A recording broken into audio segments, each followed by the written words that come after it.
Assalamualaikum warahmatullahi wabarakatuh. Warganet yang berbahagia, kita bersyukur hidup di Indonesia sebagai negara yang merdeka, sebagai tanah air kita. Mari cintai tanah air kita ini agar kita bisa melaksanakan perintah Allah dengan sebaik-baiknya. Orang harus paham ini. Lu punya mimpi tentang Indonesia, mimpi ini bisa terrealisasi kalau kita punya pemimpin yang sesuai dengan mimpi itu. Untuk itu kita akan lihat rekam jejaknya. Misalnya begini, kalau lu tidak mau Indonesia kalau misalnya lu mau Indonesia tanpa kekerasan, ya lu jangan pernah memilih pemimpin yang pernah menggunakan kekerasan. Kalau lu misalnya mau Indonesia tanpa pelanggaran HAM, ya lu jangan memilih pemimpin yang pernah melakukan pelanggaran HAM. Kalau lu misalnya mau Indonesia yang tidak diskriminatif, ya lu jangan memilih pemimpin yang pernah melakukan diskriminasi atas nama apapun, atas nama warna kulit, ras, etnis, identitas dan sebagainya. Ya sederhana. Nah, menurut gua semua media massa, semua kaum terdidik harus membantu rakyat. Elektabilitas Ganjar Pranowo bergerak naik menuju Pilpres 2024. Elektabilitas bakal calon presiden, Capres. Partai Persatuan Indonesia, Perindo Ganjar Pranowo bergerak naik menuju Pilpres 2024. Dinamika hasil survei bursa kandidat kontestasi 5 tahunan itu menjadi perhatian partai politik, parpol, koalisi pendukung Ganjar Pranowo.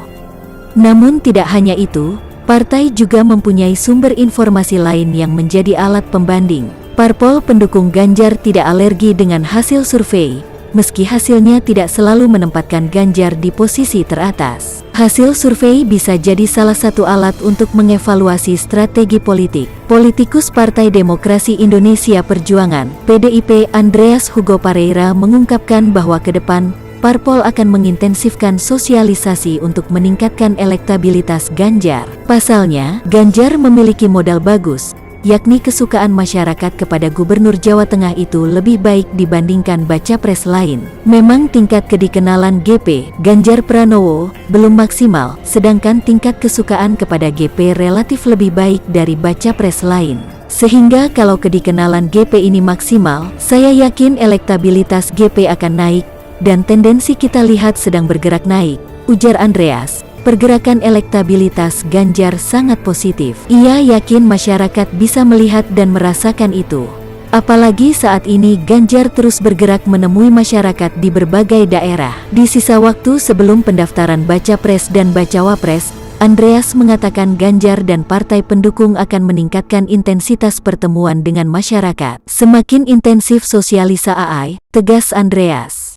PDIP sudah menyiapkan juru kampanye Ganjar, antara lain Wali Kota Surakarta Gibran Rakabuming Raka. Sekretaris Jenderal PDIP Hasto Kristianto mengatakan keikutsertaan Gibran dalam kampanye pemenangan Ganjar merupakan gerak bersama partai. Pemilihan Gibran Rakabuming Raka sebagai juru kampanye bakal calon presiden Ganjar Pranowo diharapkan mampu meningkatkan efek elektoral dari Ganjar. Gibran sebagai wali kota muda yang sukses diharapkan bisa menjangkau para pemilih muda, terutama pemilih dari milenial hingga Gen Z. Hal ini diungkapkan Ganjar bersama rekan Reinhard Sirait dalam program Talk Politics with Reinhard.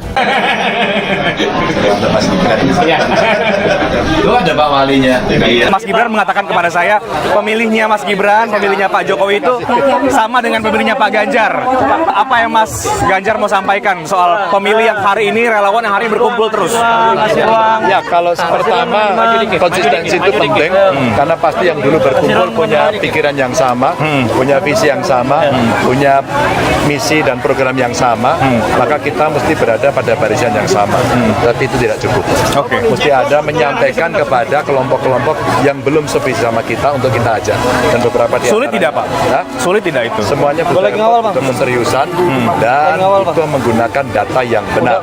Sehingga kalau basis datanya benar, maka yang kedua adalah caranya yang benar. Setelah kita melihat waktu, maka strategi dan taktiknya juga harus benar. Itu kemarin yang diomongkan pada saat pelatihan. Nah banyak yang berpandangan Mas Ganjar ketika Mas Gibran akhirnya juga turun untuk berkampanye bersama dengan Mas Ganjar bisa memberikan efek efek elektoral, elektabilitas terutama untuk menjangkau Gen Z dan juga milenial. Mas Ganjar meyakini hal yang sama tidak?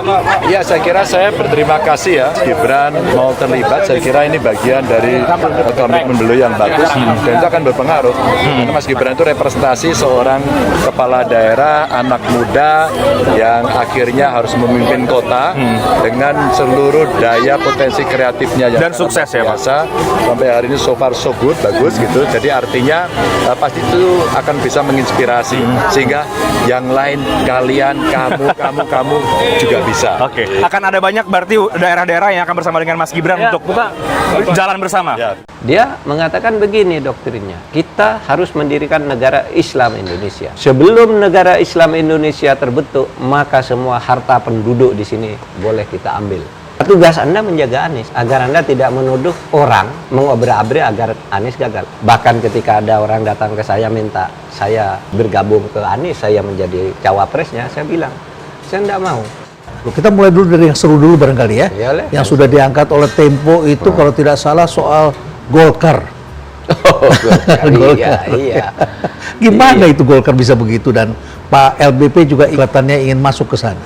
Ya biasa Pak, partai politik tuh kalau di pengendaliannya tidak begitu kokoh dan mungkin perlu harus agak otoriter ya partai politik itu, meskipun dia lembaga demokrasi tapi kepemimpinannya perlu otoriter. Kalau demokrasi malah bubar ya, tapi otoriter yang terarah dan dengan tujuan yang baik lah. Nah Golkar itu begitu. Saya kira ada perpecahan dari dalam karena dalam menuju ke Pilpres gitu ya. Ada saja alasan orang yang ingin menggantikan Erlangga, ada yang rasional dan ada yang tidak rasional. Yang rasional menurut saya ya karena sampai sekarang Erlangga itu belum dapat kursi untuk capres maupun cawapres. Belum dapat tiket, padahal itu putusan Munas Golkar. Tetapi bagi saya tidak rasional juga kalau Kanya-Harna itu lalu harus menjatuhkan Erlangga dengan cara munaslup gitu. Karena kita semua tahu bahwa memang persaingannya ketat. Golkar sejak awal tidak memenuhi syarat untuk maju sendiri, harus cari koalisi. Sementara koalisi yang mau dia bentuk juga tidak bisa memberi posisi yang nyaman pada Golkar. Nah maka muncul gerakan untuk menjatuhkan itu dari internal sih sebenarnya. Bagi saya sih ya sejauh itu memenuhi syarat atau sesuai dengan prosedur konstitusi partai, ya silahkan aja gitu. Kita kan tidak boleh ikut campur. Tapi kalau melanggar aturan-aturan ADART tentu kami dari pemerintah akan mempertanyakan. Tapi kalau memenuhi ADART silahkan, kan ada ukuran-ukuran yang bisa dilihat. Dengan tingkat kepuasan yang akan sampai 82,2%, banyak yang meyakini analis politik satu suara mengatakan bahwa Jokowi adalah Kingmaker 2024. Survei Indometer, Jokowi tak ingin legasinya dirusak oleh sosok yang tidak dapat dipercayai. Hasil riset lembaga survei Indometer menunjukkan kepuasan publik terhadap kinerja pemerintahan Presiden Joko Widodo mencapai 81,4%, dengan 9,6% diantaranya menyatakan sangat puas. Di tengah tingginya tingkat kepuasan publik yang menembus 81,4%, Jokowi menjadi faktor penentu dalam Pilpres 2024. Tetap tingginya tingkat kepuasan publik, bahkan mencapai rekor tertinggi di atas 80%, merupakan fenomena yang baru terjadi pada masa Jokowi. Pada pemerintahan sebelumnya, ketika masa jabatan 2 periode akan berakhir, hanya separuh yang merasa puas. Berbeda dengan para pendahulunya, Jokowi tidak bersikap diam dan berpangku tangan dalam kontestasi untuk memilih pemimpin nasional berikutnya. Jokowi mendorong sejumlah tokoh untuk maju, baik sebagai calon presiden maupun calon wakil presiden. Jokowi tidak ingin legasi pembangunan yang telah diletakkannya dirusak oleh sosok yang tidak dapat dipercayainya, bahwa para bakal calon presiden maupun bakal calon wakil presiden yang ingin berlaga pun harus memperhitungkan faktor Jokowi. Tingginya tingkat kepuasan publik terhadap Jokowi menjadi tantangan tersendiri ketika ingin menawarkan program kepada publik. Dalam survei tersebut, hanya 17,8% yang merasa tidak puas dengan kinerja Jokowi, dan diantaranya sebesar 1,0% yang menyatakan tidak puas sama sekali. Sisanya menjawab tidak tahu, tidak jawab sebanyak 0,8%. Survei Indometer dilakukan pada 5-10 Juni tahun 2023 terhadap 1.200 responden di seluruh provinsi di Indonesia yang dipilih secara acak bertingkat survei multi-stage random sampling. Margin of error survei sebesar kurang lebih 2,98% dan pada tingkat kepercayaan 95%.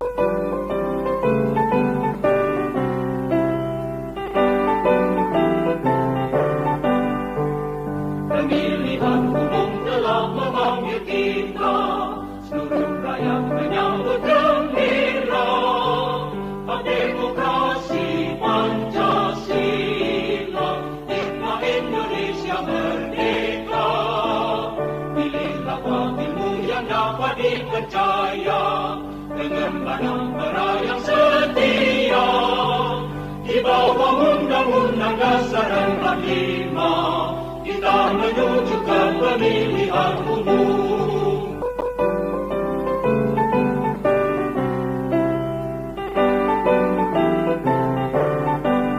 Semoga Allah senantiasa menuntun kita di jalan yang diridhoinya. Aku qouli hadza, astaghfirullah li wa lakum. Wassalamualaikum warahmatullahi wabarakatuh. Terima kasih.